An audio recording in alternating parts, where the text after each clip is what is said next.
Hello dear student, আশা করি ভালো আছো। আজকে আমরা পড়ব উদস্তুতিবিদ্যার পার্ট 2। আগের দিন ক্লাসে আমরা পড়েছিলাম কি ঘনত্ব কী জিনিস, একক আয়তনের ভরকে বলা হয় ঘনত্ব, এবং কি বলেছিলাম যে একটা পদার্থের ঘনত্বের সাথে অন্য পদার্থের ঘনত্বের তুলনা করতে গেলে একটাকে স্ট্যান্ডার্ড ধরে নিতে হয়, মানে কাকে ভালো ছেলে কাকে খারাপ ছেলে বলবো সেই মাপকাঠির জন্য একটাকে স্ট্যান্ডার্ড মান নিয়ে নিতে হয়। যেমন 1 কেজি পড়ে আছে, 1 সেন্টিমিটার আছে, 1 মিটার আছে, এগুলো হচ্ছে কি স্ট্যান্ডার্ড মান, তার সাপেক্ষে তুলনা করতে হয়। ঠিক সেরকম কি জলের ঘনত্বকে নেওয়া হয় কি স্ট্যান্ডার্ড, যার মান কত সিজিএসএ হচ্ছে সিজিএসএ 1 গ্রাম পার সেমি কিউ। কত ডিগ্রি উষ্ণতায়? অ্যাট 4 ডিগ্রি সেন্টিগ্রেড উষ্ণতায়। তোমরা যারা ক্লাসটা করেছো তারা দেখবে যে একটা কার্ভ লেখচিত্র দিয়ে দিয়েছিলাম ঠিক ওই জায়গাতে, মানে কি 4 ডিগ্রি উষ্ণতাতে সব থেকে বেশি হয়, তারপর 4 ডিগ্রি থেকে এদিকেও কত হয় 1 থেকে 4 কি হয় বৃদ্ধি হয়, এবং 4 থেকে আবার হচ্ছে কি হ্রাস হয়। তার মানে কি 4-এর এদিকেও কম, 4-এর এদিকেও কম, 4-এ একমাত্র সর্বোচ্চ। গ্রাফটা কেমন ছিল? ঘনত্বের কার্ভটা ঠিক এরকম টাইপের, এই 4 ডিগ্রি সেন্টিগ্রেডে ম্যাক্সিমাম। ঠিক আছে, এবং কি বলেছিলাম যে সিজিএসএ যদি 1 গ্রাম হয় তাহলে এসআই কত হবে? 1000 দিয়ে গুণ করতে হবে। সিজিএস থেকে এসআই গেলেই ঘনত্বকে আমি 1000 দিয়ে গুণ করব। এবং আপেক্ষিক গুরুত্ব কি বলেছিলাম? জলের সাপেক্ষে অন্য কোনো পদার্থের আপেক্ষিক গুরুত্বটাকে ঘনত্বটাকে বলা হয় কি আপেক্ষিক গুরুত্ব। 4 ডিগ্রি উষ্ণতায় জলের সাপেক্ষে অন্য কোনো পদার্থের ঘনত্বকে বলা হয় কি আপেক্ষিক গুরুত্ব। সেটা সম্পর্ক ছিল D equal to DW into S, অর্থাৎ কি 4 ডিগ্রি উষ্ণতায় জলের ঘনত্ব ইন্টু এস, এসটা হচ্ছে কি আপেক্ষিক গুরুত্ব। তাহলে এখান থেকে লিখতে পারি কত? S equal to D by D W ছিল। এখানে দেখো আমি যেমনভাবে লিখি না কেন তাতে কোনো অসুবিধা নাই, মেন জিনিসটা দেখবে কীভাবে লিখছি সেটা ব্যাপার নয়। এখানে আমি ডি ডাব্লিউ লিখেছি, এখানে ডি নট লিখেছি, এখানে স্মল ডি লিখেছি, এখানে ডি ডাব্লিউ লিখেছি, এখানে ডি নট লিখেছি, যা খুশি লিখে, এখানে রো লিখেছি, জিনিসটা কী দেখবে কী বলছি। ঠিক আছে, এটাকে ঘনত্ব বলছি, তারপরে এটা ঘনত্ব হবে, 4 ডিগ্রি উষ্ণতা ঘনত্ব হবে। আমি যদি ভুল করে এখানে যদি এটা লিখি, আমি যদি ভুল করে এটাকে এটা এরকমই লিখতাম, এটাকেও রো লিখে দিয়েছি, তুমি অবশ্যই ভেবে নেবে না এটা রো হবে না, এটাকে সামথিং রো প্রাইম করতে হতে পারে, বা রো 1 করতে পারি, বা এটাকে রো নট করব। ঠিক আছে, যেখানে এটা করবো, বা রো ডাব্লিউ করবো। ঠিক আছে, মেন জিনিসটাকে ঠিক রাখবে। এবং কি বলেছিলাম, দুটো পদার্থকে সম আয়তনে যদি মিক্সড করা হয় তাহলে তার আপেক্ষিক গুরুত্ব হবে এটা, আর সম ভরে মিক্সড করলে কত হবে? আপেক্ষিক গুরুত্ব হবে এটা। আজকে আমরা পড়ব কি চাপ।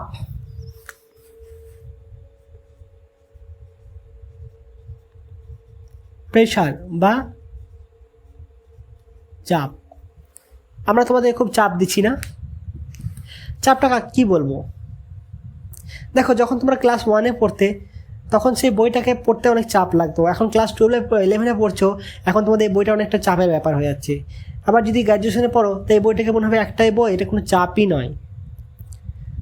তাহলে তোমার একটা জিনিসের উপর ডিপেন্ড করছে কি, তোমার এজের ওপর, ম্যাচুরিটির উপর ডিপেন্ড করে যাচ্ছে। ক্লাস 10-এর বইটাকে দেখবে আর এখনকার বইটা দেখবে, দেখে মনে হবে 10-এ কিছু ছিলই না চাপ, ওটা আমি একদিনে শেষ করে দেবো।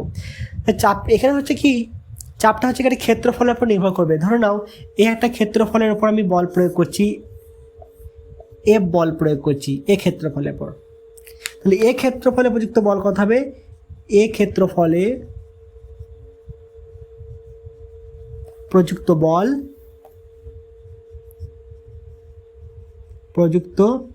বল সমান হচ্ছে কত? এফ। তাহলে একক ক্ষেত্রফলে কত হবে? এফ বাই এ। এটা কি বলা হয় কি চাপ, প্রেসার পি। ঠিক আছে, চাপ ইকুয়াল টু কত? এফ বাই এ।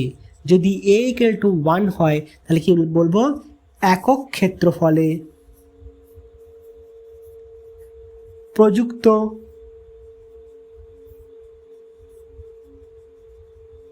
অভিলম্ব বলকে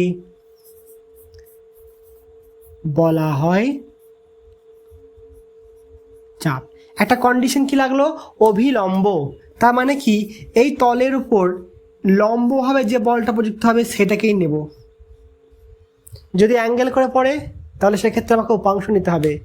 তার মানে কি হবে, এই তলের উপরে কি লম্বভাবে যে বলটা প্রযুক্ত হচ্ছে সেটা একক ক্ষেত্রফলে কতটা প্রযুক্ত হচ্ছে সেটাই হচ্ছে কি চাপ। এর একক কি, ইউনিট কি হবে, কত হচ্ছে P equal to F by A. তাহলে কত হচ্ছে এফ কি নিউটন পার মিটার স্কোয়ার, বা বলতে পারি কি dyne per semi square, newton per metre square বা ডাইন পার সেমি স্কোয়ার। এটা হচ্ছে কি সাধারণ একক একটা ইউজ করা হয়, এটাকে বলা হয় কি পাস্কাল, পাস্কাল বা বলবো কি একে পি দিয়ে প্রকাশ করা হয়, পাস্কাল। প্রচলিত একক হচ্ছে কি চাপের একক পাস্কাল। তাহলে 1 নিউটন পার মিটার সমান কত হবে গো, 1 নিউটন পার মিটার স্কোয়ার সমান কত লিখতে পারি, কত লিখতে পারি, দেখো 1 newton per 1 metre square 10 power 5 dyne divided by 1 metre, তারপরে কত 100 সেন্টিমিটার, তাহলে 100 স্কোয়ার সেমি স্কোয়ার। এটা স্কোয়ার আছে বলে এটাকেও স্কোয়ার করতে হবে, এটা কিউ থাকলে এটাও কিউ করতে হবে। তাহলে কত আসছে দেখো তো 10 ডাইন পার সেমি স্কোয়ার। ঠিক আছে, এটা হচ্ছে কি আমার 1 pascal equal to 10 dyne per semi square. এর ডাইমেনশন কত হবে, ডাইমেনশন কত হবে, কত হবে এম এল টি পাওয়ার -2, আর এখানে ক্ষেত্রফলের মাত্রা কত হবে এল স্কোয়ার, এল স্কোয়ার এখানে কত হবে এম এল পাওয়ার -1 টি পাওয়ার -2 থার্ড ব্র্যাকেট। তোমরা 11-এ অবশ্যই থার্ড ব্র্যাকেট ইউজ করবে প্রত্যেকটা মাত্রাতে, না হয় নাম্বারটা কেটে নেবে। ঠিক আছে, এরপর এটা স্কেলার কোয়ান্টিটি না ভেক্টর কোয়ান্টিটি, দেখো এখানে হচ্ছে কি এফটাও হচ্ছে কি ভেক্টর কোয়ান্টিটি, এটাও হচ্ছে কি ভেক্টর কোয়ান্টিটি, এটাও হচ্ছে কি ভেক্টর কোয়ান্টিটি, কিন্তু এটা কি আছে স্কেলার কোয়ান্টিটি, প্রেসারটা হচ্ছে কি স্কেলার কোয়ান্টিটি ধরা হয় আমাদের। পরবর্তীকালে হয়তো অন্য কিছু পড়তে পারো, কিন্তু এর আপাতত স্কেলার কোয়ান্টিটি। ঠিক আছে, এটা নোট করো।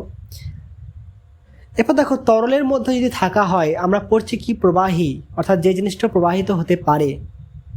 ঠিক আছে, অর্থাৎ কি কিন্তন বল প্রয়োগ করলে প্রবাহিত হয়। তাহলে আমরা চাপটা কি পেলাম P equal to F by A, P equal to F by A. তাহলে এখানে দেখো তো P proportional to 1 by A. ঠিক আছে, আমি এখানে এফটাকে ধ্রুবক করে দিচ্ছি, তার মানে কি এখানে এফ যদি ধ্রুবক করে দিই এফটাকে আমি কি করলাম কি কনস্ট্যান্ট। তাহলে কথা হচ্ছে এ যত ডিক্রিজ করছে পি তত কী হবে ইনক্রিজ করবে। একটা ব্লেড নাও, ধারালো ব্লেড, আর একটা ছুরি নাও, সবজি কাটার ছুরি, সেটা হাতে বসাও, এরকম করে বসাও, হালকা ঘষো বা হালকা বসাও হাতে, দেখো কাটবে না। সামান্য বল প্রয়োগ করো, কাটবে না, এখানে বসে যাবে হালকা কিন্তু কাটবে না। ঠিক সেম পরিমাণ বল ব্লেডটাকে প্রয়োগ করো, দেখো হাত থেকে পেরিয়ে যাবে। তাহলে ব্লেডের ক্ষেত্রফলটা কি হচ্ছে কম, তাই কি হচ্ছে প্রেশারটা বেশি হয়ে যাচ্ছে। তুমি বালিতে যদি শুয়ে থাকো বালিটা বসবে না, কিন্তু বালিতে দাঁড়িয়ে থাকলে কি হবে, দাঁড়িয়ে থাকা মানে হচ্ছে কি এই যে তুমি দাঁড়িয়ে আছো, এই পাটা এইটুকু ক্ষেত্রফলের মধ্যে সমগ্র বলটা তোমার প্রযুক্ত হচ্ছে, তাই ক্ষেত্রফলের মানটা কি হচ্ছে কমে যাচ্ছে, তাই কি বালিটা বেশি প্রয়োগ হবে, অর্থাৎ কি মাটিতে বা বালির উপর কি হবে চাপের মানটা বেশি হবে। কিন্তু শুয়ে পড়লে কি হবে, এই তুমি শুয়ে আছো অনেকটা ক্ষেত্রফল হচ্ছে, সেক্ষেত্রে কী হবে এর মানটা ইনক্রিজ করছে, তার জন্য কী হবে পিটা ডিক্রিজ করে যাবে। একটা ব্রেকের ক্ষেত্রে কি হয়, ব্রেকের মুখটা ছুঁচ করা থাকে, যখন হাতুড়ি দিয়ে পেটানো হয় তখন কি হয় ছুঁচ থাকার জন্যে ক্ষেত্রফলটা কম হয় বলে চাপ বেশি প্রয়োগ হয়, তাহলে এগুলো চাপে ঢোকে। চাপ একটা হচ্ছে কি বড় ফ্যাক্টর। ঠিক আছে, একই জিনিস যেটা হচ্ছে কি গাছ কাটতে ইউজ করছি সেটা হয়তো বাড়ির সবজি কাটা যাচ্ছে না, আর বাড়ির সবজি কাটছি সেটা চুল কাটতে পারছি না। আমরা শেভিং করার সময় কি ব্লেড ইউজ করি, কেন ইউজ করি, ওনারা কি চাপের প্রয়োজন হয় বেশি। ঠিক আছে,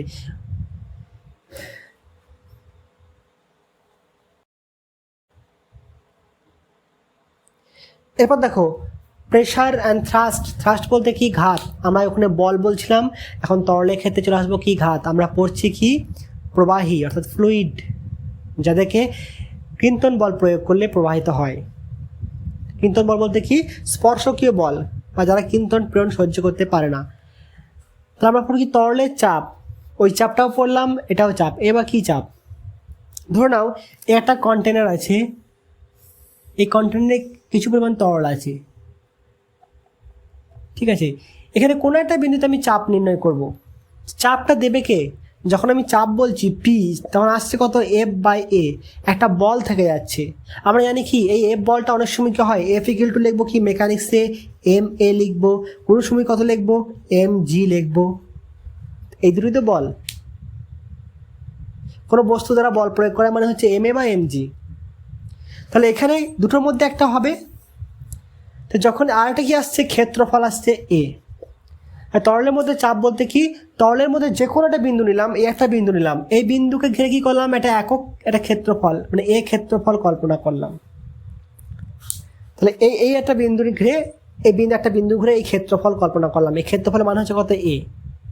তাহলে দেখো তো এই ক্ষেত্রফলের উপর কে চাপ প্রয়োগ করবে, মানে তরল এখানে হাত দিয়েছে এরকম করে, তাহলে হাতের উপর চাপ প্রয়োগ করছে কে, এইখানে মানে এই এতটা উচ্চতা পর্যন্ত যে তরলটা আছে সেটা। তাহলে এই ক্ষেত্রফলের উপর যদি একটা চোঙ কল্পনা করা হয়, তাহলে সেই চোঙে যে পরিমাণ তরল থাকবে সেটাই তো এখানে বল প্রয়োগ করবে।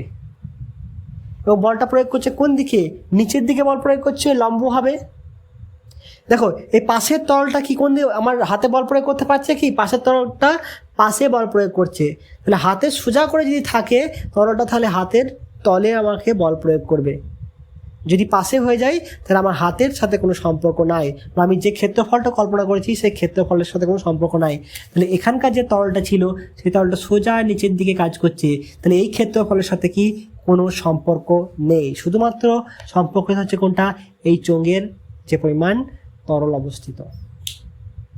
তাহলে এখানে হচ্ছে কি একক ক্ষেত্রফলে যে চাপ প্রযুক্ত হয়, লম্বভাবে যে বল প্রযুক্ত হয় তাকেই বলা হয় কি চাপ। তাহলে তরলের মধ্যস্থিত কোনো বিন্দুতে চারিদিকে একক ক্ষেত্রফল কল্পনা করলে এর মানটা কত হতে হবে, একক ক্ষেত্রফল কল্পনা করলে তার উপরে তরল যে লম্বভাবে বল প্রয়োগ করে তাকে বলা হয় কি তরলের চাপ বা হাইড্রোস্ট্যাটিক প্রেসার। হাইড্রোস্ট্যাটিক প্রেসার, এটা বলবো কি হাইড্রোস্ট্যাটিক প্রেসার।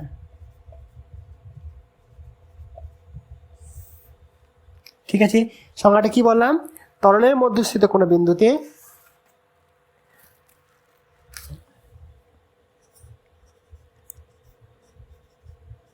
তরলের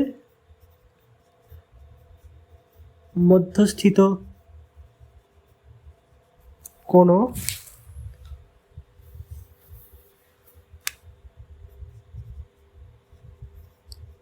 বিন্দুকে ঘিরে একক ক্ষেত্রফল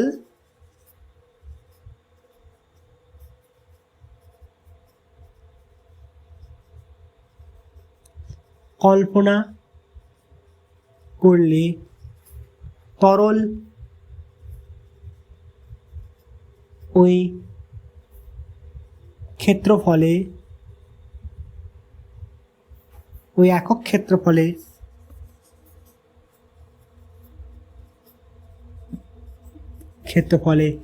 যে লম্ব বল প্রযুক্ত করে তাকে বলা হয় তরলের চাপ। ঠিক আছে, তাকে বলবো কি তরলের চাপ। তাহলে এখানেও সে কত হবে, P = F/A। জিনিসটা একই, শুধু খালি কথাটা ঢুকে যাবে কি তরলের মধ্যে যে কোনো বিন্দুতে একটা একক ক্ষেত্রফল কল্পনা করলে সেখানে যে চাপ প্রয়োগ করবে তরল, মানে সেই একক ক্ষেত্রফলের উপর চাপ বলা ভুল, একক ক্ষেত্রফলের উপর যে লম্বভাবে বল প্রয়োগ করবে অবশ্যই এই কথাটা বলবে, না হলে কিন্তু নাম্বারটা কাটবে। যে লম্ব বল প্রয়োগ করে তাকে বলা হয় কি চাপ। এরপর আমরা কি করব, রাশিমালাটা নির্ণয় করব। রাশিমালাটা কি, রাশিমালা বলতে চাপের মান কত হবে, তরল কি পরিমাণ চাপ প্রয়োগ করবে, তার জন্য কি করব, আগের ছবিটায় আঁকবো। এখানে একটা কী করলাম, তরল থেকে এইচ গভীরতায় একটা বিন্দু নিলাম, আমি এই বিন্দুতে চাপের মান নির্ণয় করবো, পি বিন্দুতে পি নেব না, ও বিন্দুতে চাপের মান নির্ণয় করব। চাপের জন্য কি করতে হবে, একটা ক্ষেত্রফল কল্পনা করতে হবে। তাহলে এই একটা ক্ষেত্রফল কল্পনা করলাম। তাহলে এই ক্ষেত্রফলে কে বল প্রযুক্ত করবে বললাম, এখানে এইচ দৈর্ঘ্যে একটা যদি চোঙ কল্পনা করা হয়, সেই চোঙে যে জলের ভর হবে, সেই জলটাই কি করবে, এই ক্ষেত্রফলের উপরে চাপ প্রয়োগ করবে, তাই তো। তাহলে কি লিখছি, এইচ গভীরতায় ও বিন্দুকে কেন্দ্র করে এ ক্ষেত্রফল কল্পনা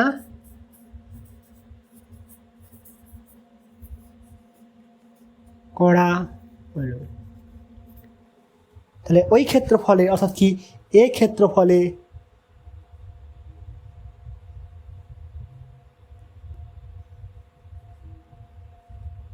প্রযুক্ত বল সমান হচ্ছে কি এ ক্ষেত্রফল মানে এ প্রস্থচ্ছেদ বিশিষ্ট ও এল দৈর্ঘ্য বিশিষ্ট, এল নয় এটা হচ্ছে কত ধরেছি এইচ না, তাহলে এইচ দৈর্ঘ্য বিশিষ্ট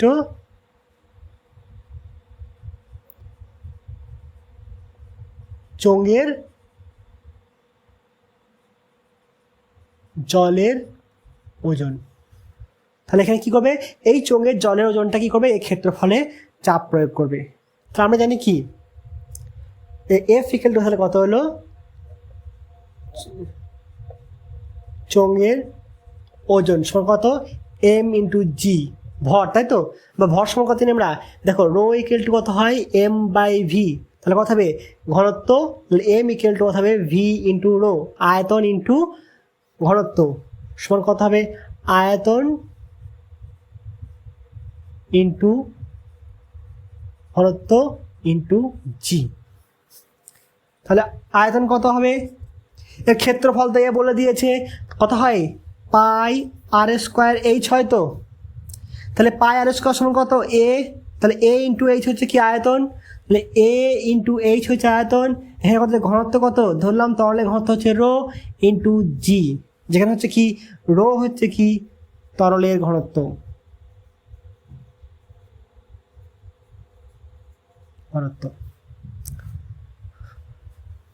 তাহলে চাপ হবে কত, চাপ তরলের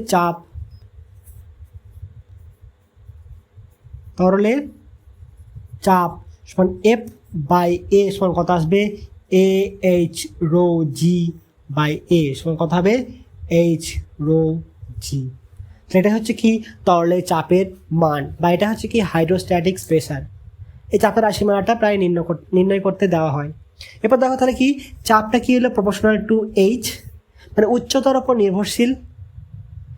তার মানে কি এখানে যদি এরকম কন্টেনারে একই উচ্চতা নেওয়া হয়, ধরুন এতটা পর্যন্ত জল আছে, তাহলে এখান থেকে এর উচ্চতা হচ্ছে কত এইচ, এখান থেকে এর উচ্চতা হচ্ছে কত H2। তাহলে এখানে সব বিন্দুতে এই বিন্দুতে সব জায়গায় চাপ কত হবে পি, এখানে কত হবে চাপটা প্রত্যেকটা বিন্দুতে কত হবে P2। তাহলে একই লেভেলের প্রত্যেকটা বিন্দুতে কি হবে চাপ সমান হবে, কারণ কি শুধু উষ্ণতা এবং উচ্চতা গভীরতার উপর নির্ভর করে। আর এটা কি আছে তরলের ঘনত্ব পি প্রপোর্শনাল টু রো, তরলের ঘনত্বের উপর নির্ভরশীল। আমরা যেহেতু পৃথিবীতে পরীক্ষা করছি, তাহলে জি এর মানটাকে ধ্রুবক ধরে নিতে পারি। জিটা যদি যখন আমি এখান থেকে চাঁদে নিয়ে যাব বা অন্য গ্রহে নিয়ে যাব, তখন কি হবে জি এর সাথে ভ্যারি করবে। আর যদি একই তরল নিয়ে পরীক্ষা করি, তাহলে আমাকে কি করবো শুধু পি প্রপোর্শনাল টু এইচ লিখবো, তরলের চাপ প্রপোর্শনাল টু এইচ। এটাকে বলা হয় কি গেজ চাপ বলা হয়, এটাকে বলা হয় কি, এটাকে অনেক সময় গেজ চাপ দিয়ে প্রকাশ করা হয়, গেজ চাপ। অনেক সময় অঙ্কতে বলা হয় কি গেজ চাপ নির্ণয় করো। গেজ চাপ বলতে কি এইচ রো জি, কত গভীরতায় বলেছে সেটা দেখবো, তরলের ঘনত্ব ইন্টু জি। এরপর দেখো এর ইউনিটে আসছি, ইউনিট, চাপের ইউনিট একই রকম হবে। কত হবে? সেই সিজিএসে কি বলবো, ডাইন পার সেমি স্কোয়ার, এসআই কত বলবো, নিউটন পার মিটার স্কোয়ার। এরপর দেখো আর আছে কি বায়ুমণ্ডলের চাপ, তাহলে কি এটাকে বলা হয় কি 1 ATM প্রেশার, 1 অ্যাটমসফেরিক প্রেশার সমান ধরায় কত 76 সেন্টিমিটার HG চাপ। 76 সেন্টিমিটার পারদস্তম্ভের চাপ, 76 সেন্টিমিটার পারদস্তম্ভের চাপ, এর মানটা কত হবে? মান কত হবে? 76, এইচ এর মান বলেছে 76, তাহলে 76 ইন্টু পারদের ঘনত্ব কত, এটা মুখস্থ রাখবে 13.6 ইন্টু জি কত, জি কত 980 আসবে, দেখবে 1.013 ইন্টু 10 পাওয়ার 6 ডাইন পার সেমি স্কোয়ার। এবং আগে কি বলেছিলাম, এর সাথে সম্পর্ক বলেছিলাম, তো এর সাথে এর সম্পর্ক বলেছিলাম কত 10-এর পার্থক্য হবে, বা এটাকে তুমি লিখতে পারো কি সমান করতে পারো কি, এটাকে যদি এসআই করো, এসআই করো তাহলে কত হবে 76 কত হবে 0.76 হবে, 13.6 ঘনত্ব বলেছি, তাহলে কত হবে এসআই করলে 1000 দিয়ে গুণ হবে, তাহলে কত হবে 1360, এটা হলো কি এসআই হলো ইন্টু 9.8, এটা আসবে দেখবে কত 1.013 into 10 power 5 Newton per metre square. সিজিএসে হবে 6 আর এটা হচ্ছে কি 5, 1 নিউটন পার মিটার স্কোয়ার কি বলেছিলাম এখানে সম্পর্কটা, 1 নিউটন পার মিটার স্কোয়ার সমান হচ্ছে 10 ডাইন পার সেমি স্কোয়ার, তাই তো বলেছিলাম। এটা সমান কত হচ্ছে 1 পাস্কাল পিএ। সে চাপের এই দুটো একক, আরও একক লিখছি, এগুলো নোট করে নাও।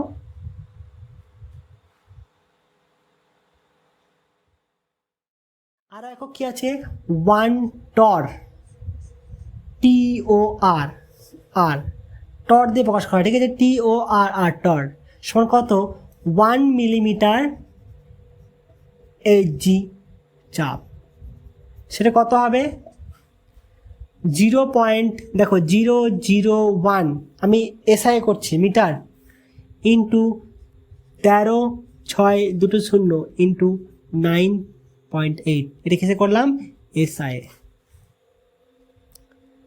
আসবে তো 1 মিলিমিটার সমান হচ্ছে কত এত মিটার, এখানে দেবে 133.28, এটা কিসে লিখবো পাস্কাল করতে পারি, কারণ কি নিউটন পার মিটার স্কোয়ার সমান হচ্ছে কি পাস্কাল, বা এটা লিখতে পারো কি newton per metre square use করতে পারো, যে কোনো একটা ইউজ করবে। আরটা মনে রাখবে 1 বার সমান কথা হবে 10 পাওয়ার 5 পাস্কাল। এই মানে ইউনিটগুলোকে মনে রাখবে, অঙ্কের ক্ষেত্রে অনেক সময় কাজে লাগবে। তাহলে অনেক সময় কী করা হয়, জলের চাপটাকে পারদস্তম্ভের চাপের সাথে তুলনা করা হয়। 76 সেন্টিমিটার মানে 76 ইন্টু পারদের ঘনত্ব ইন্টু এত, যদি জলের বলে দেয় তাহলে কী করবো, ধরনা বলে দিল এরকম 50 সেন্টিমিটার জলের চাপ কত হবে বের করতে, চাপ সমান কত, সিজিএসএ করবো না এসআই করবো, আমি এসআই করে নিচ্ছি, তাহলে কত 50 সেন্টিমিটার, তাহলে 50 ইন্টু 10, তাহলে 50 সেন্টিমিটার সমান কত 0.5 মিটার করলাম, তাহলে কত হবে পি ইকুয়াল টু 0.5, জলের ঘনত্ব কত গো রো সমান কত 1000 kg per metre cube into 1000 into 9.8, এটা হচ্ছে কি জলের চাপ, ঠিক আছে। বা বলে দিল কি 50 সেমি গভীরে জলের চাপ কত হবে, এটা হবে, বোঝা গেল জিনিসটা। তাহলে চাপ বের করবো কোন ফর্মুলা দিয়ে, এইচ রো জি দিয়ে। এরপর দেখো এখানে কি হয়েছে, তরলের চাপ ইকুয়াল টু F/A, এফটাকে বলা হয় কি ঘাত বা থ্রাস্ট। তাহলে এফ সমান কত আসছে, কত আসবে, এফ ইকুয়াল টু আসবে দেখবে পি ইন্টু এ। এটা কি, যে কোনো একটা তলের ক্ষেত্রফল। তাহলে তরল যে কোনো তলের উপরে লম্বভাবে যে বল প্রয়োগ করে, তরল কোনো তরল যে কোনো তল হতে পারে, তরলটা এটা তরল আছে, এরকম একটা তলে হতে পারে, এরকম তলে হতে পারে, এরকম তলে হতে পারে, ঠিক আছে।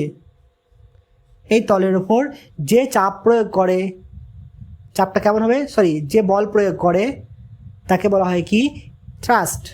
সেই বলটা কত হবে, লম্বভাবে প্রযুক্ত হতে হবে, অবশ্যই পারপেন্ডিকুলার হতে হবে, লম্ব হবে। তাহলে তরল যে কোনো তলের উপর লম্বভাবে যে বল প্রয়োগ করে তাকে বলা হয় কি থ্রাস্ট। তার মানটা কত, F equal to P into A. আমি থ্রাস্টের সংজ্ঞাটা ভিডিওটা পজ করে লিখে নিচ্ছি, তোমরা এই ইউনিটগুলো লিখে নেবে। কি হলো, তরলের সংস্পর্শে থাকা, অবশ্যই তলটাকে তরলের সংস্পর্শে থাকতে হবে। তরল একটু গুলিয়ে যাচ্ছে, ঠিক আছে।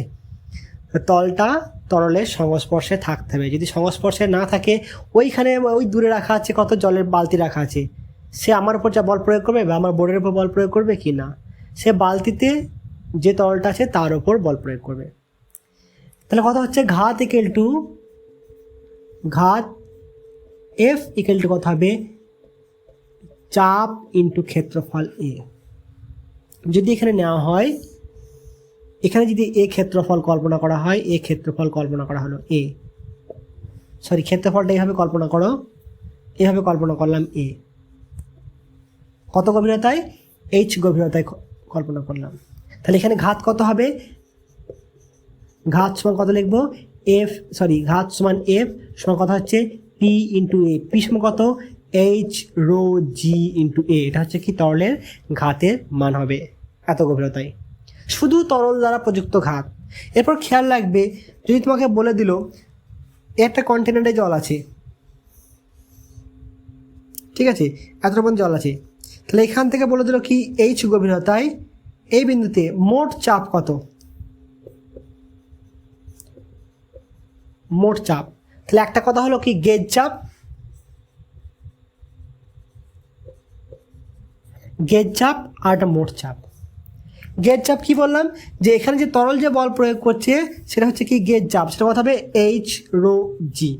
আর মোট চাপ বলতে কি, এর উপরে কে বল প্রয়োগ করছে, বায়ুমণ্ডলীয় চাপ আছে, সেটা কত পি নট সমান কত হবে 76 সেমি এইচ জি। তাহলে মোট চাপ কত হবে, P naught plus H rho G. তাহলে অঙ্ক করার সময় খেয়াল রাখবে কোন কথাটা বলেছে, মোট চাপ বলেছে না গেজ চাপ বলেছে বা তরলের চাপ বলেছে। যদি মোট চাপ বলে দেয়, অবশ্যই এর সাথে বায়ুমণ্ডলের চাপ যুক্ত করবে। বায়ুমণ্ডলের চাপ কত, সমান হচ্ছে কত, এটা 1 ATM প্লাস এইচ রো জি। এটিএম বলতেছে এটিএম মেশিন নয় কিন্তু, কত বললাম, অ্যাটমসফেরিক প্রেসার। তার মান কত বললাম, 1.013 ইন্টু 10 পাওয়ার 6 ডাইন পার সেমি স্কোয়ার, বা কত বলেছি 1.013 into 10 power 5 Newton per metre square, ঠিক আছে। খেয়াল রাখবে, তাহলে অঙ্ক করার ক্ষেত্রে এটা কাজে লাগবে, নোট করো এটা।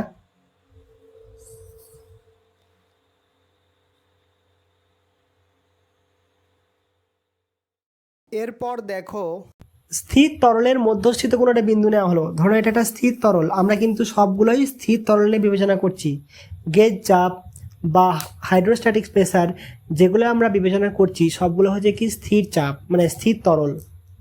যদি তরলটা প্রবাহিত হয় তাহলে সেক্ষেত্রে কিন্তু চাপের মানটা পরিবর্তন হবে।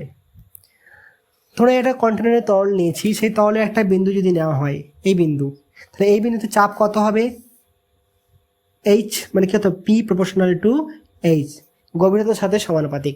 তুমি এখানে এটা এদিকে হাত রাখো, যা চাপ প্রয়োগ করবে এদিকে তাই প্রয়োগ করবে, এদিকে তাই প্রয়োগ করবে, অর্থাৎ কি এই বিন্দু থেকে সব দিকে সমান চাপ প্রয়োগ করবে, চাপের মানটা আলাদা হবে না। যদি লেভেল পাল্টে যায়, অর্থাৎ কি এই এইচের মানটা যদি পাল্টে যায় তাহলে চাপের মান পাল্টাবে। তাহলে এইচ পাল্টালে তবে কখনো চাপের মান পাল্টাবে। এখন একটা পরীক্ষা ছিল, দেখবে ক্লাস 10-এ বা ছিল হয়তো, এখানেও আছে। এ একটা বিন্দু কল্পনা করা আছে, এ একটা বিন্দু। এই বিন্দুতে কী করা হচ্ছে, এটা চাপ দেখা হয়।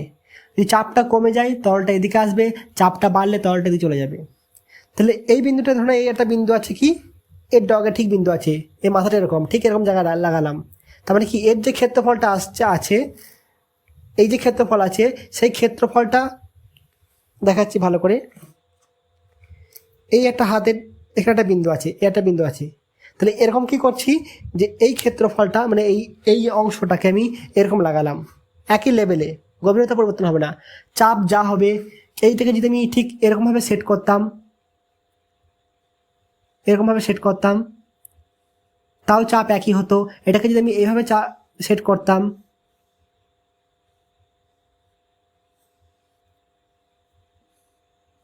তাহলে কি হবে, একই পরিমাণ চাপ, অর্থাৎ কি এটা বিন্দুটা কোনো সরণ হবে না। বইয়ের ছবিটা দেখবে আরো ভালো বুঝতে পারবে। তাহলে এটাকে আমি যেদিকে ধরি না কেন, আমি ধরছি কোনটা, আলটিমেট এই বিন্দুটাকেই ধরছি। একবার এদিক থেকে কভার করছি, এবার এদিক থেকে কভার করছি, একবার এদিক থেকে কভার করছি, যেদিক থেকে কভার করি না কেন বিন্দুটাকে, এর এটা কি থাকবে, স্থির থাকবে। অর্থাৎ কি সব দিকে সমান চাপ প্রয়োগ করে। 2 নম্বর হচ্ছে কি, তরলের মুক্ত পৃষ্ঠ কি থাকবে, সর্বদা সমান। তরলের মুক্ত পৃষ্ঠ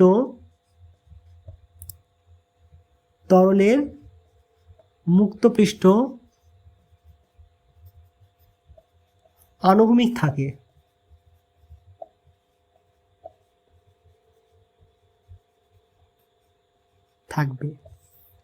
ধরে নাও একটা কন্টেনার নেওয়া আছে, আমি ধরে নিলাম কি তরলের মুক্ত পৃষ্ঠটা এরকম, তরলের মুক্ত পৃষ্ঠটা এরকম। তাহলে এখান থেকে ধরে নাও একটা বিন্দু নিচে একটা লেভেল, এখান থেকে হচ্ছে কি এটা H1, এটা হচ্ছে কত H2, এরকম হচ্ছে কোনটা H3। তাহলে এখানকার চাপ কত হবে P1, এখানকার চাপ কত হবে P2, এখানকার চাপ কত হবে P3। তাহলে P1 সমান কত হবে H1 রো জি, P2 কত হবে H2 রো জি, P3 কত হবে H3 রো জি। এটা হবে তো। কিন্তু আমরা জানি কি তরলের একটা নির্দিষ্ট গভীরতা, একটা লেভেল যদি কল্পনা করা হয়, একটা লাইন ড্র করে দিলে এখানে সব জায়গায় কি হবে, সব বিন্দুতে চাপ সমান হয়। অর্থাৎ কি P1 equal to P2 equal to P3, এটা আমরা জানি এটা হবে। কারণ তরলের মধ্যস্থিত যে কোনো লেভেল টানো না কেন, এই লেভেল টানো এর সব বিন্দুতে চাপ সমান, এই লেভেল টানো এর সব বিন্দুতে চাপ সমান।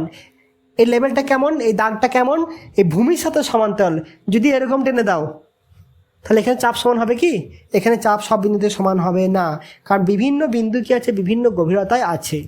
তাহলে কি ভূমির সমান্তরালে কোনো যদি লাইন নেওয়া হয় তাহলে সেটা কী হবে, সব জায়গাতে চাপ সমান হবে। তাহলে এটা যদি হয় কখন হবে, সমান করো, তাহলে কত হবে H1 equal to H2 equal to H3 হচ্ছে, অর্থাৎ কি তিনটে সমান।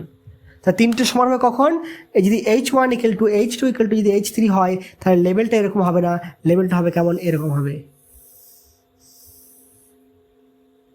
তরলের কি থাকে, মুক্তপৃষ্ঠ সর্বদা আনুভূমিক থাকে। স্থির তরলের মুক্তপৃষ্ঠ সর্বদা আনুভূমিক থাকে, মনে থাকবে, তরলের মুক্তপৃষ্ঠ সর্বদা, স্থির তরল অবশ্যই আনুভূমিক থাকে।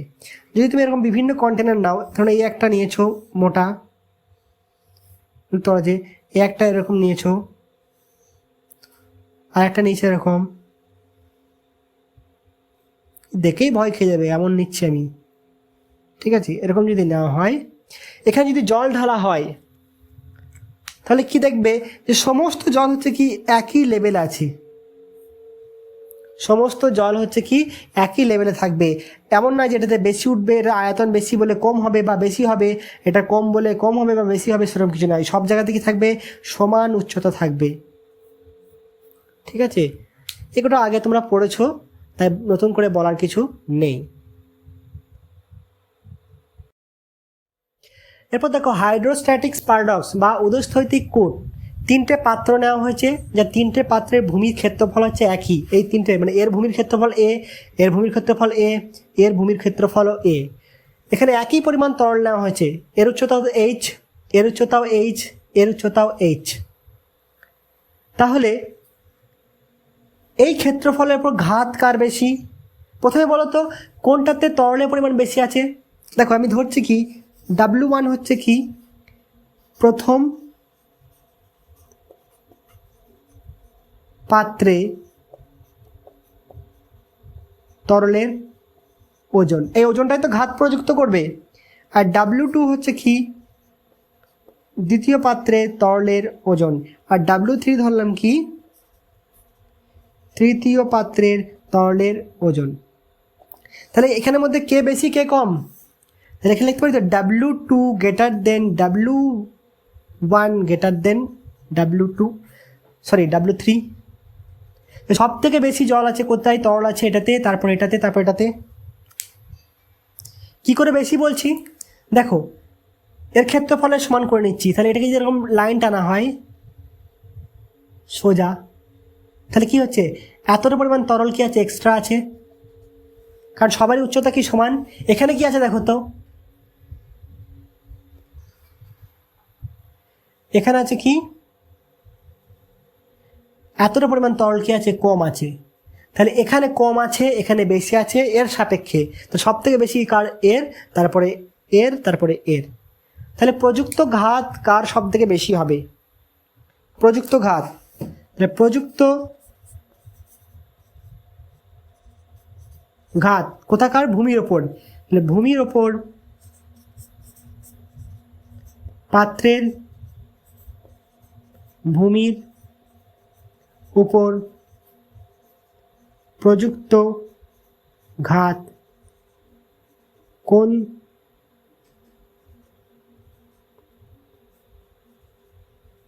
তরলের বেশি?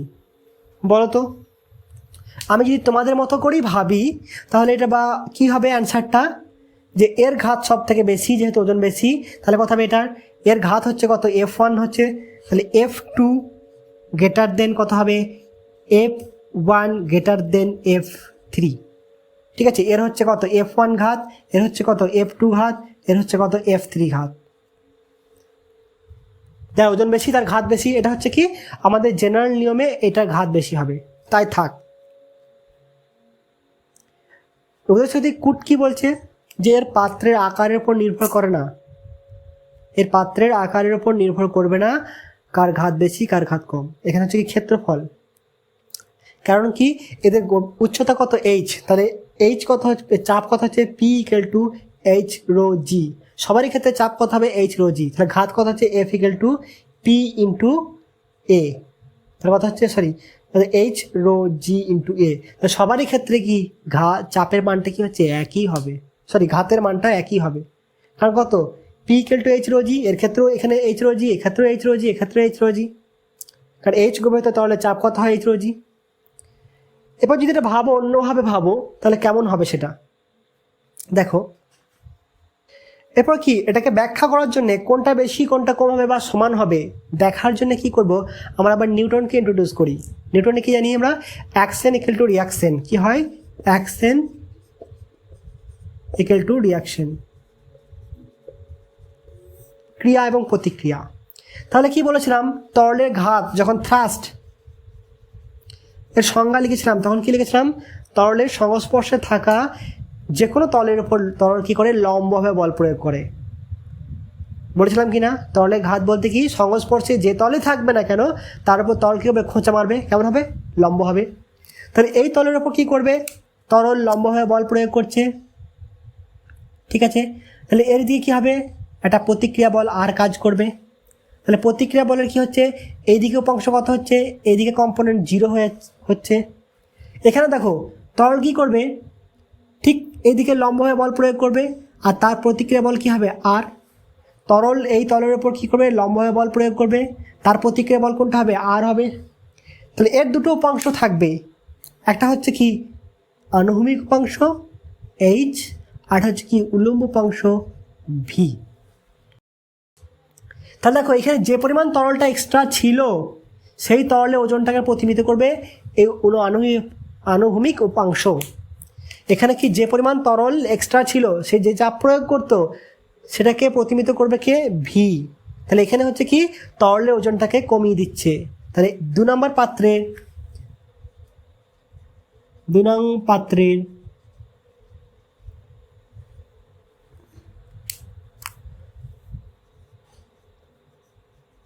তরলের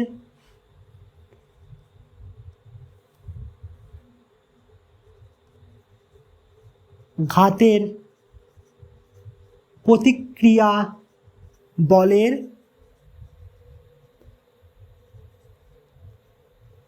উলম্ব উপাংশ বলতে কোনটা? ভি। তরলের ওজন হ্রাস করে। তাহলে হ্রাস যদি করে দেয়, ওজন যদি হ্রাস করে দেয় তাহলে কি হবে? তাহলে কি আমি জানি ডাব্লিউ কত ছিল? চাপ সমান কত ছিল? F equal to P into A. তাহলে এই ওজনটা এফ কার বেশি ছিল? এর এফ বেশি ছিল সাধারণ নিয়মে। তাহলে আমি সাধারণ নিয়মে কি বলছিলাম? এফ টুটা মান বেশি, তাহলে ওজনটা তো হ্রাস হয়ে যাচ্ছে। তাহলে এর ওজনটা কি হলো? ডিক্রিজ হলো।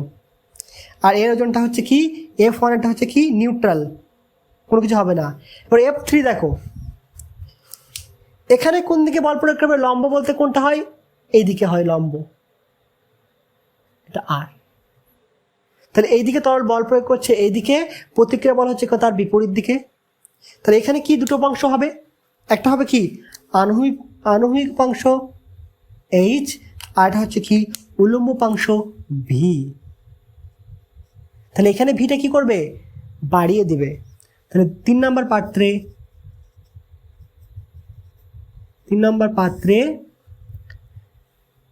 তরলের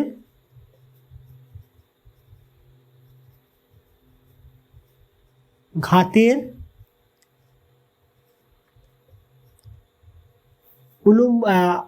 উলম্ব উপাংশ তরলের ঘাতের প্রতিক্রিয়া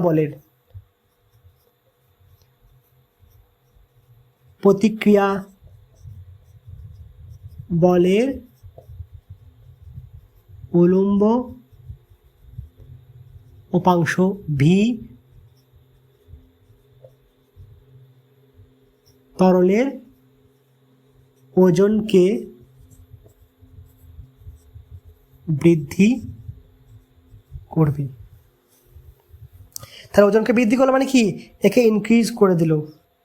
মানে আলটিমেট কি হবে? অতএব প্রতিটি পাত্রের ভূমিতে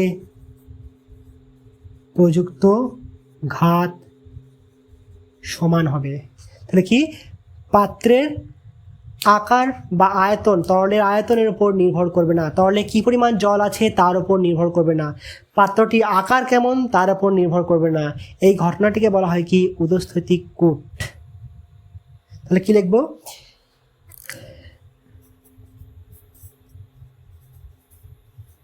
বিভিন্ন পাত্রের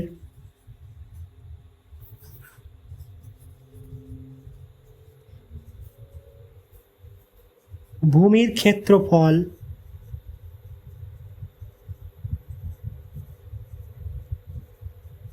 একই হলে, বা লিখব কি অপরিবর্তিত থাকলে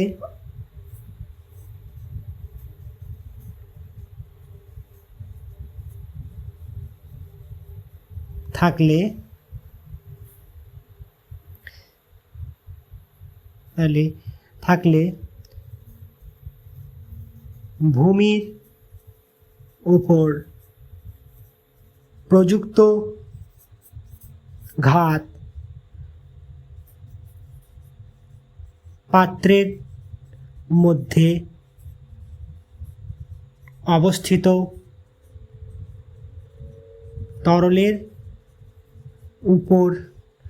তরলের আয়তনের উপর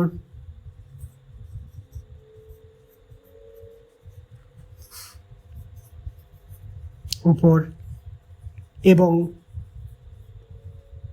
পাত্রের আকৃতির ওপর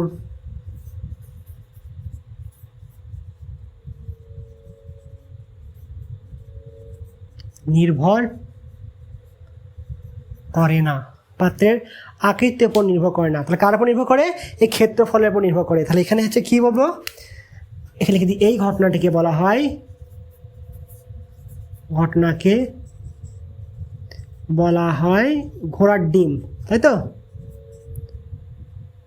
হাইড্রোস্ট্যাটিক্স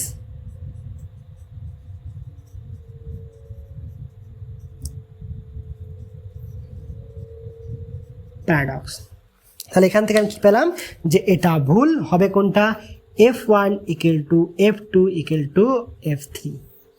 তাহলে আপাত দৃষ্টিতে দেখে মনে হতে পারে যে এর ঘাত বেশি, এর ঘাত কম, এর ঘাত তার থেকে বেশি, কিন্তু কি হবে, এর পাত্রের আকৃতি এবং কত পরিমাণ জল আছে, মানে এই ওজনের উপর নির্ভর করবে না। এটাকে বলা হয় কি? উদয়স্থৈতিক কোট। এটা মনে রাখবে, এটা দেওয়া হয় প্রায়, নোট করে নাও।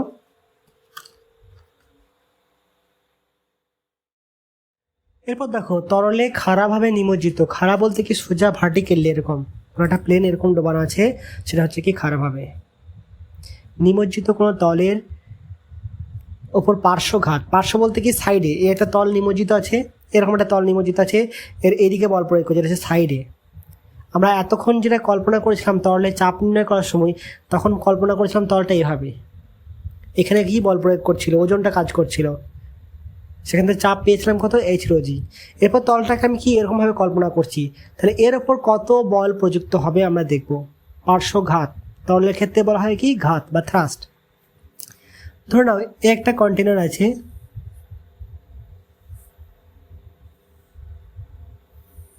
এখানে হচ্ছে তরলের ঘনত্ব হচ্ছে কত,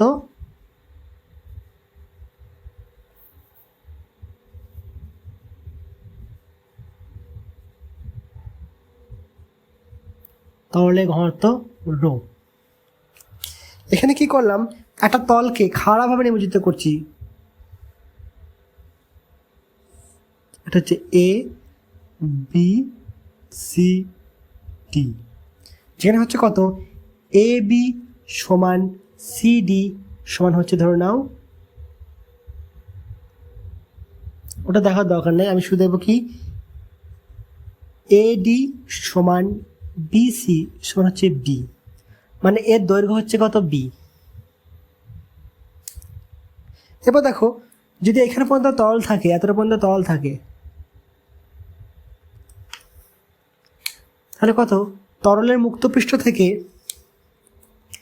এর গভীরতা কত, H1, এর কত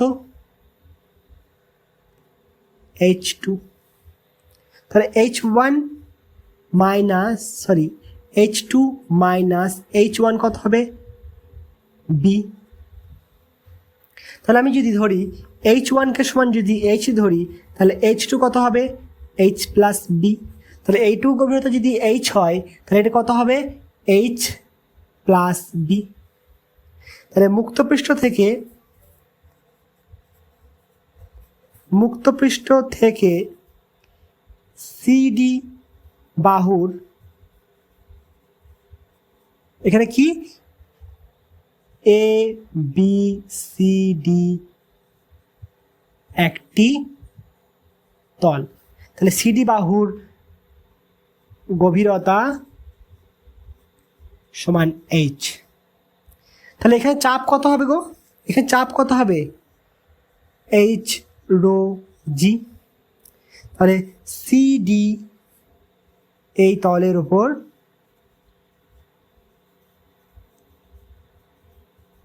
চাপ কত হবে H ρg, যে কোনো বিন্দুতে চাপ কত হবে H ρg, কোনো অসুবিধা? এরপর দেখো AB বাহু মুক্ত পৃষ্ঠ থেকে H2 সমান হচ্ছে কত H প্লাস B গভীরতায় আছে। তাহলে AB বাহুর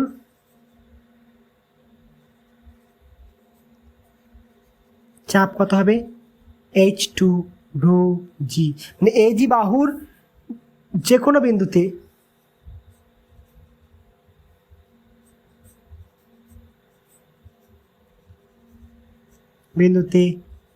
চাপ কত হবে H2 রো জি সমান কত হবে H প্লাস বি রো জি।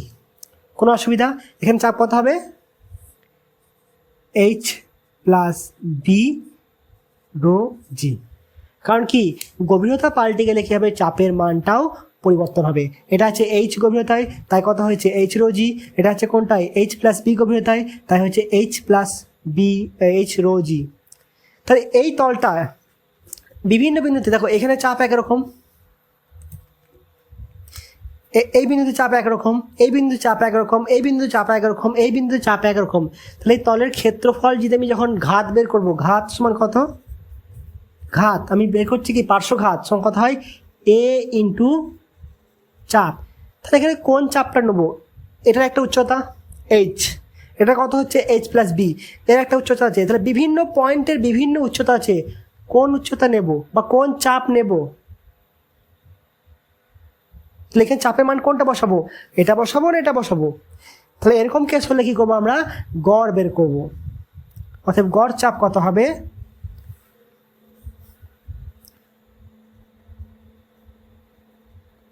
গড় চাপ সমান কত হবে H রো জি প্লাস কত হবে H plus B rho G by 2। তাহলে কত আসছে এখানে দেখো তো H plus B by 2 rho জি।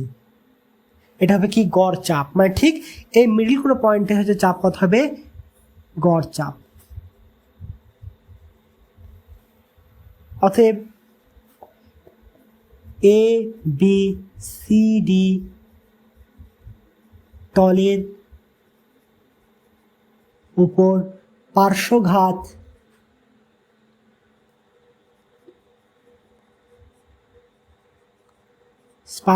সমান কত হবে গড় চাপ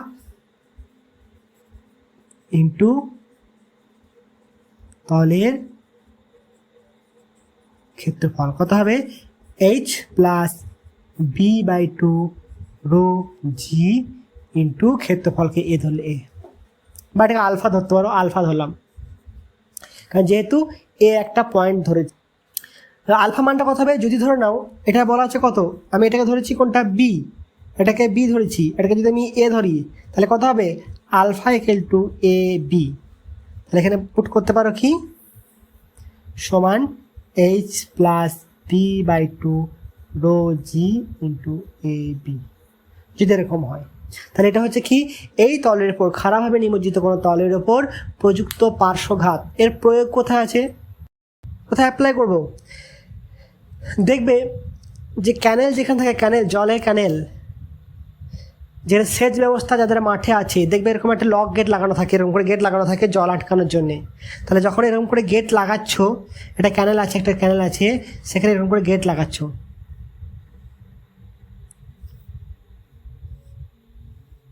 এরকম গেট লাগাচ্ছ, নিয়ে কী করা হয় জলটাকে আটকানো হয়। ধরে নাও এতটা পরিমাণ জল আছে, এর উচ্চতা কত বলেছে, কত উচ্চতা পর্যন্ত, ধরে নাও বলা আছে 50 সেন্টিমিটার পর্যন্ত জল আছে, এত উচ্চতা। এর ক্ষেত্রফল বলেছে কত, এটুকু বলেছে ধরো আলফা বলে দেওয়া আছে। তাহলে এখানে পার্শ্বঘাতের মান কত হবে বের করতে দেবে। এখানে দেখো এই তলটা কোথায় আছে, জলের H গভীরতার নিচে আছে, H গভীরতার নিচে আছে, কিন্তু এখানে তো ওই কনসেপ্ট নাই। এখানে আছে কি জল আছে এতটা, তাহলে এটা কি জলের নিচে নাই, যদি এটা H গভীরতায় থাকতো তাহলে ডাইরেক্ট এই ফর্মুলাটা ইউজ করতাম। এখানে কত হচ্ছে, এখানে H ইকুয়াল টু কত 0, তাহলে এখানে পার্শ্বঘাতের মান কত হবে হাফ ইন্টু কত হবে বি, বি বলতে কোনটা এতটা দৈর্ঘ্য, কত হবে 50/2, সরি 50 মানে হাফ, সরি ভুল করছে একটুকু, এখানে যে হাফটা আসছে লিখছে কত হাফ ইন্টু 50, এটা হবে কি দৈর্ঘ্যের মানটা, মানে অর্ধেক নেব। কারণ কি এই পয়েন্টে চাপ একরকম, এই পয়েন্টে চাপ একরকম, বিভিন্ন পয়েন্টে চাপ একরকম, গড় চাপ কত হবে half into 50 into rho into G into ক্ষেত্রফল আলফা। এটা হবে কি পার্শ্বঘাতের মান। জাস্ট জেনে রাখো একটা অঙ্ক দেওয়া আছে দেখো উদাহরণে, তাহলে হাফটা কেন নেওয়া হলো বুঝতে পারলে, এখানে গড় নেওয়া হয়েছে।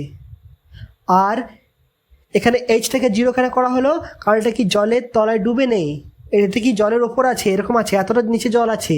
এটা যদি জলের তলায় ডুবে থাকতো তাহলে সেটা হচ্ছে কি আমি এইচটা এখানে বসাতাম, যেমন এই তলটা হচ্ছে কি জলের তলায় ডুবে আছে, তাই কি করা হয় এখানে এইরকম কেসের ক্ষেত্রে নেবো কত, h+b/2। আর যদি এটা 0 হয় মানে এটা কি জলের তলায় ডুবে নেই, তার মানে এইচ এর মানটা 0। বাকি ফর্মুলা এটা দেখবে, তারপরেই মানে পার্শ্বঘাতের পরেই একটা অঙ্ক আছে, এই থেকে এই টপিকটার পরেই 2-3টা অঙ্কের পর একটা উদাহরণ অঙ্ক করা আছে, সেটা দেখবে। আমি নেক্সট দিনে আরও কয়েকটা অঙ্ক করাবো। ভালো থেকো, ভালোভাবে পড়াশোনা করো।